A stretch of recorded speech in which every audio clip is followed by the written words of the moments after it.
Bonsoir à tous et bienvenue dans cette vidéo consacrée à l'histoire contemporaine de l'Afrique à travers ses grands hommes.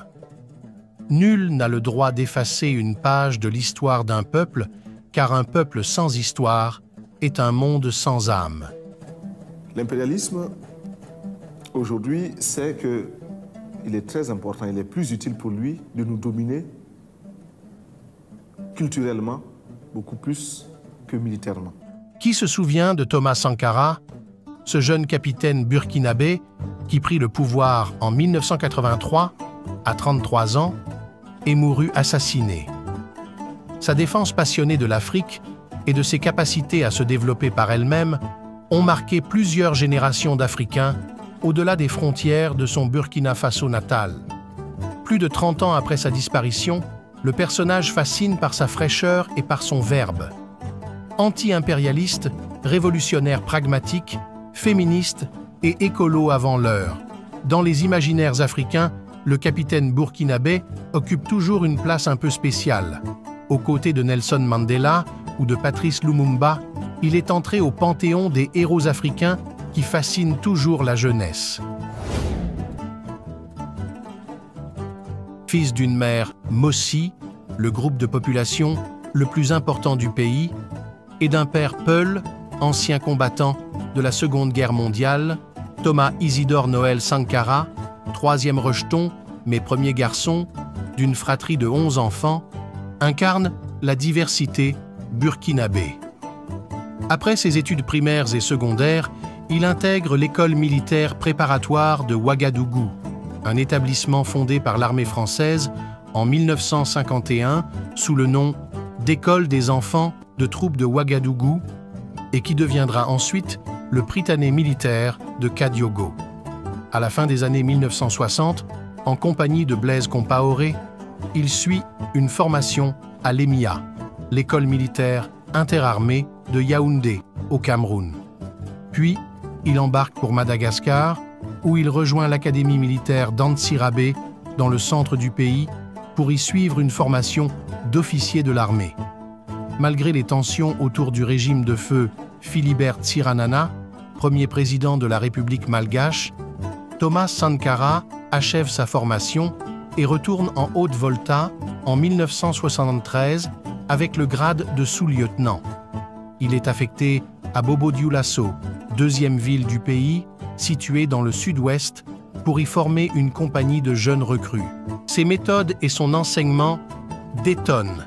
Il tient à former les jeunes à la citoyenneté, mais aussi à l'exercice de leurs droits politiques. L'année suivante, alors que le chef de l'État, le général Aboubakar Sangoulé Lamizana, doit faire face à une grave crise parlementaire, Thomas Sankara est affecté à la compagnie de génie de Ouagadougou. Mais surtout, le jeune lieutenant s'illustre lors des brefs affrontements qui opposent militaires maliens et burkinabés en décembre 1974 pour le contrôle de la bande d'Agaché, une fine langue de terre d'une trentaine de kilomètres de long, à cheval entre les deux pays. Ces derniers se disputent en ce petit territoire désertique, mais riche en minerais depuis leurs indépendances au début des années 1960. Durant ces combats, qui n'ont duré que 2 jours, mais qui ont quand même fait quelques morts de part et d'autre, Thomas Sankara réussit une percée avec ses hommes. Dès lors, il acquiert une renommée nationale. Une médiation des pays voisins met fin au conflit. 2 ans après ce fait d'armes, Thomas Sankara est nommé à la tête du CNEC, le Centre national d'entraînement Commando de Pau, dans le centre-sud du pays. Alors que le pouvoir du président Lamizana est de plus en plus contesté, en particulier depuis l'instauration du parti unique en novembre 1975, Thomas Sankara connaît un début de carrière plutôt brillant. Entre janvier et mai 1978, en compagnie de son ami Blaise Compaoré, il effectue un stage de perfectionnement au centre de formation des parachutistes de Rabat, au Maroc. Après ce séjour marocain, Blaise Compaoré devient l'adjoint de Sankara à la tête du CNEC. Mais surtout, avec quelques-uns de leurs frères d'armes comme Henri Zongo, Boukari Kaboré ou encore Jean-Baptiste Boukari Lingani, ils créent le ROC, regroupement des officiers communistes. En cette fin des années 1970, la vie politique burkinabé alterne périodes autoritaires et démocratie parlementaire. De surcroît, elle est émaillée de scandales financiers, ce qui conduit de jeunes officiers comme Thomas Sankara à s'investir en politique. En novembre 1980, après 2 mois de grève déclenchée par les syndicats enseignants, le général Aboubakar Sangoulé Lamizana est renversé par un coup d'État du colonel Sayé Zerbo, qui accède à la magistrature suprême.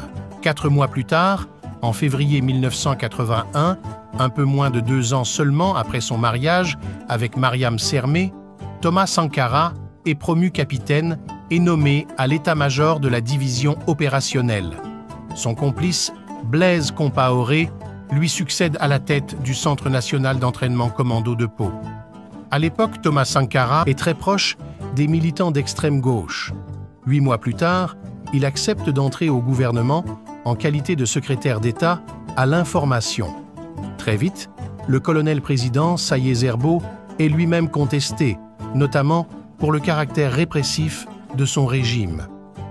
En réaction à la suppression du droit de grève, Thomas Sankara démissionne de son poste de secrétaire d'État le 12 avril 1982, tandis que quelques-uns de ses proches, tels que Blaise Compaoré et Henri Zongo, quittent le CMRPN, le Comité militaire de redressement, pour le progrès national. Dans la foulée, les 3 compères sont embastillés et chassés de la capitale. Le 7 novembre 1982, Sayé Zerbo est renversé par un nouveau putsch militaire et le médecin militaire Jean-Baptiste Ouédraogo lui succède à la tête du CSP, le Conseil du salut du peuple. 3 mois plus tard, Thomas Sankara devient Premier ministre du CSP.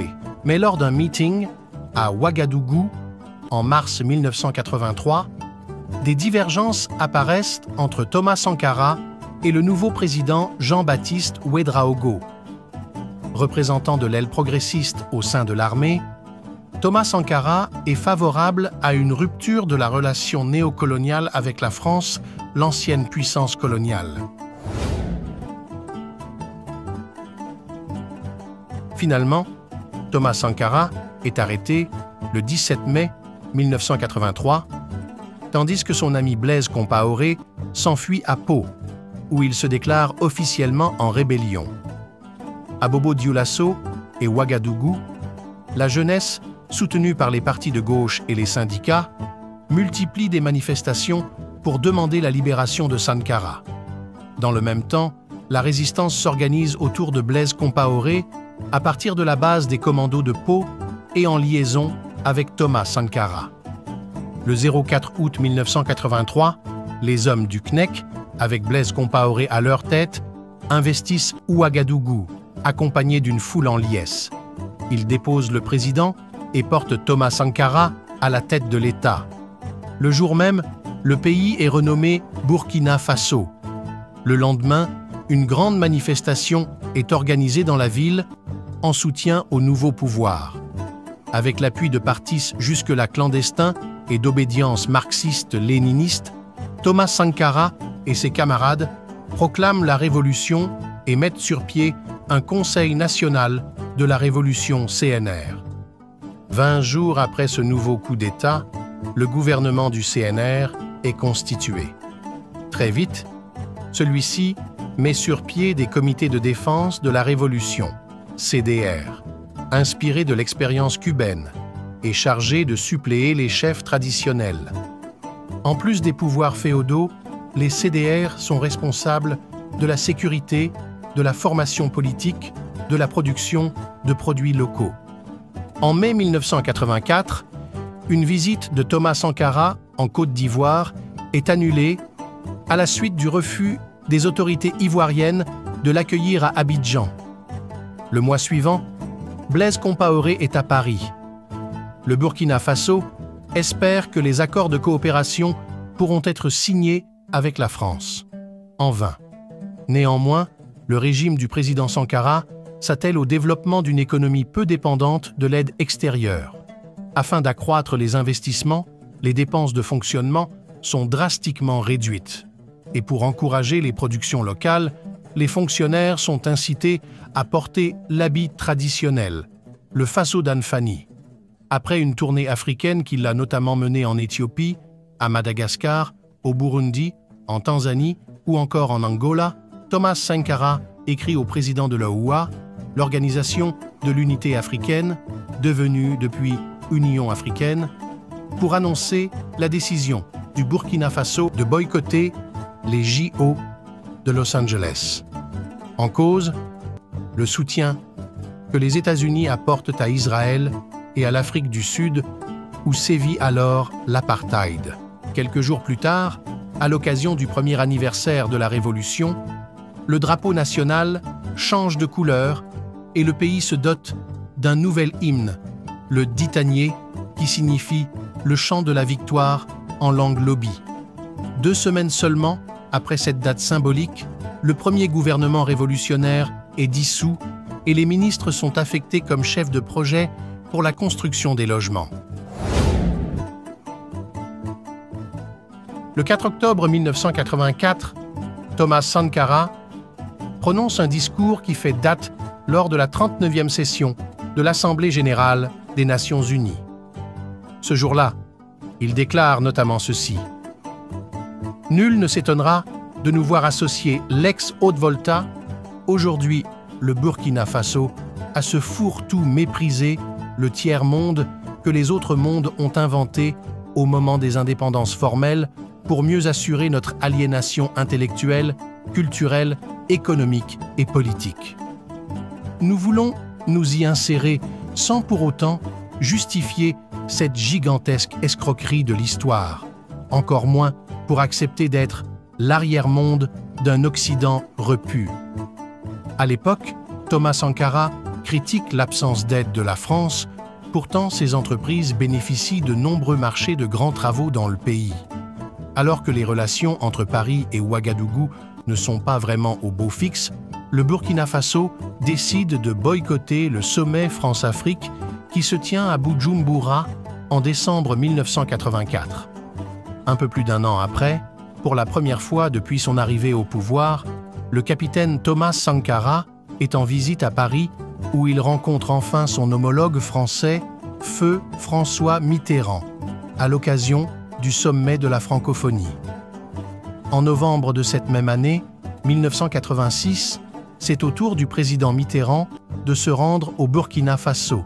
Au cours du dîner de gala, en l'honneur du chef d'État français, Thomas Sankara se lance dans une diatribe dans laquelle il brocarde les relations que la France entretient avec ses anciennes colonies africaines. En guise de réponse, François Mitterrand donne à son hôte une leçon de géopolitique tout en ironie.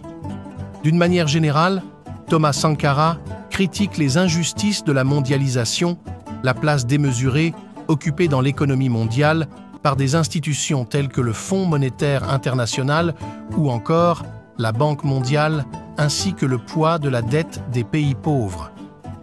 Quelques semaines avant la fin de l'année, le 2 décembre 1986, le bras de fer avec la France se poursuit aux Nations Unies, où le Burkina Faso reconnaît le droit à l'indépendance de la Nouvelle-Calédonie.